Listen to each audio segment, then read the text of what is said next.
Hey, I'm Jesse. Let's have a devotion. As we go through the book of Esther, I want you to see how deep the roots go. God has been at work through the Persians for a long time. Moreover, the kind of opposition that Esther and Mordecai are experiencing is not a new thing either.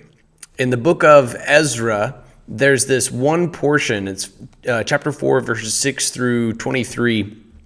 And it's been sort of a riddle for Bible scholars for a while, just because of the chronology. In it, Ezra stops recounting historical events of his predecessor Zerubbabel and begins to speak into his own time.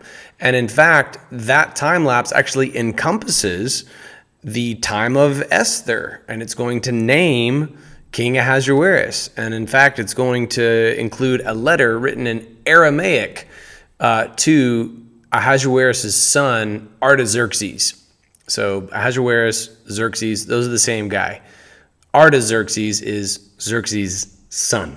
Here is the drama leading around that letter. Ezra kind of pulled a J.J. Abrams Lost Season 3 on us, and he's now flashed forward to his own time. He's no longer recounting the efforts of Zerubbabel. So this is chapter 4 of Ezra. At the beginning of the reign of Ahasuerus, the people who were already in the land wrote an accusation against the residents of Judah and Jerusalem. Okay, so here he is, Ahasuerus. There he is. This is the only time outside of the book of Esther that he's mentioned. So we've seen now a flashback to the beginning of Ahasuerus' reign.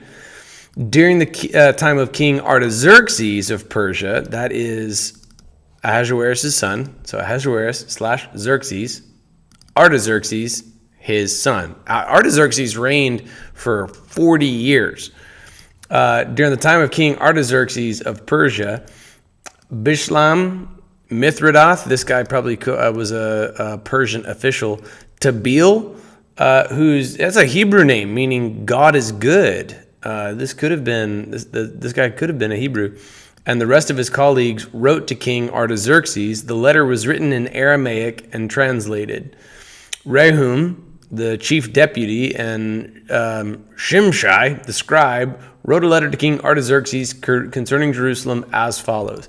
And then here is where we switch from Hebrew to Aramaic. Okay?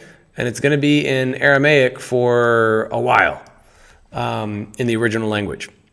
You already know some Aramaic because there are actually portions of the New Testament that are in Aramaic as well.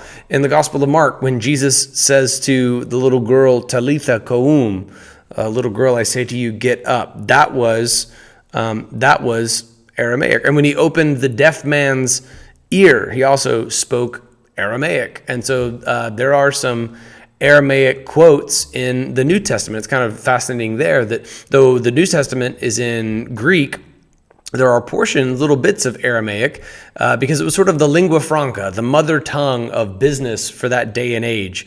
This is the language that the Old Testament and the New Testament have in common, at least in portions. This is one of said portions right here.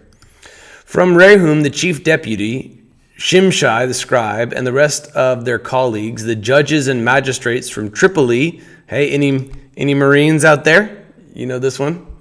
Persia. Okay, hence Artaxerxes, Erech, Babylon, Susa, we know what that place is, right? That is the people of Elam, and the rest of the peoples whom the great and illustrious Ashurbanipal deported and settled in the cities of Samaria and the regions west of the Euphrates River. This is a region known as the Trans-Euphrates, and that was sort of speaking to an official demarcation within the Persian Empire. The territories west of the Euphrates were known as the Trans-Euphrates. A little bit of background here. Artaxerxes' campaign and trying to advance the campaign of Darius and then his dad, and battling the Greeks to little to no success. It was a huge financial drain on the Persian Empire. And so the writers of this letter are going to try to hit that pain point to try to drive their point home. And you're going to see that they're going to try to make a similar point to something that modern day critics of Christianity are currently making.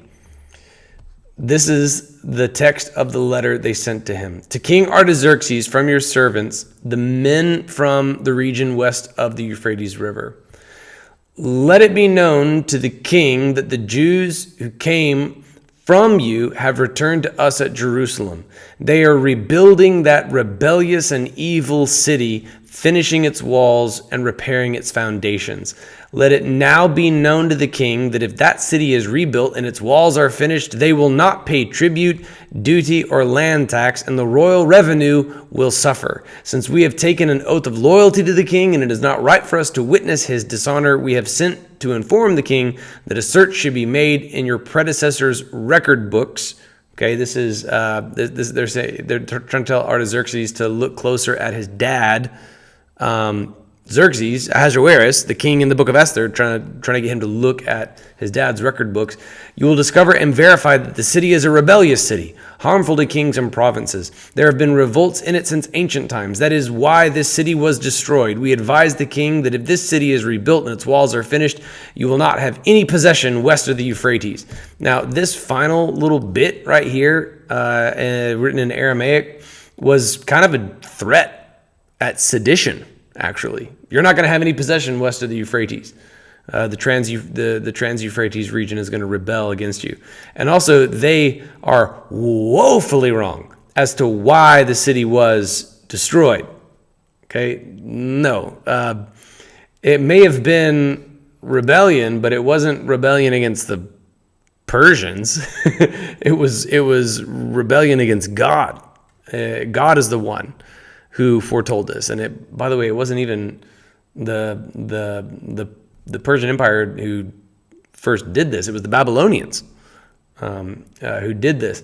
So it's possible when he says, look at your predecessors, your predecessors' records, that he could be saying, like, look past the records of your dad, look past the records of Darius, past even the records of Cyrus, even look at the records that have been maintained, if there are any on file, from the Babylonians.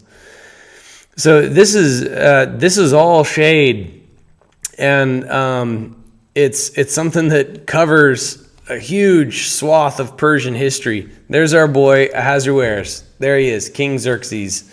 The king in the book of Esther is also named specifically in the book of Ezra. All right, so God has been at work in the book of Esther all along. All right, and people have been throwing shade on the people of God for a long time, long before Ezra and Mordecai, and then you can see even after. This is a letter written to Xerxes' son, Artaxerxes. So even though, spoiler, like, God's going to move mightily for his people in this book, in the story of Esther, it's never going to be done. It's never going to be over. All right. So think on this for a moment. We are not the first to face opposition for our faith. And if the Lord tarries, we will not be the last. May we not be counted cowards among those with whom we share the glory of eternity. And may we not fail. May we not fail in equipping our children to face opposition, to face pushback and sabotage and difficulty. This is the nature of seeking a holy life on a sin-stained earth. This is the nature of the human condition. This is what it's like before heaven. We expect not this earthly life to be like heaven.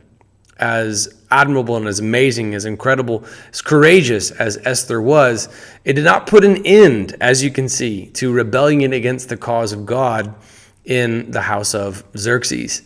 Rather, it was up to the next generation to step up. And so, what will we do? Because now it's our generation's turn. Will we cower? Will we be driven by fear? Will the haters knock us down? Will we devour each other in civil war?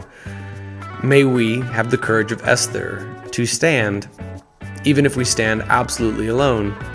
We know that this is not the end-all be-all of all things. That is Jesus who does that in Revelation 19. This is the meantime. This is our chapter. This is our war. May we stand not ashamed among those like Esther who took stands in their times for the gospel, for the truth.